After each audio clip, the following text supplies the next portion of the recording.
ಕನಸಲಿ ತುಂಬ ಕೆಟ್ಟಿರುವೆನು ನಿನ್ನನ್ನು ಕೇಳದೆ, ರೆಕ್ಕೆಯ ನೀನೆ ಕಟ್ಟಿರಲು ಈ ಹೃದಯವು ಹಾರಿದೆ.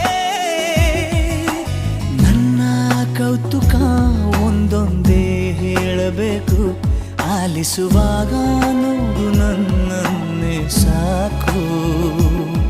ಸಹವಾಸ ದೋಷದಿಂದ ಸರಿ ಹೋಗಬಹುದೇ ನಾನು, ನನಗಾಗಿಯೇ ಕಾದಿಟ್ಟುಕೋ ಹಠವೊಂದನು.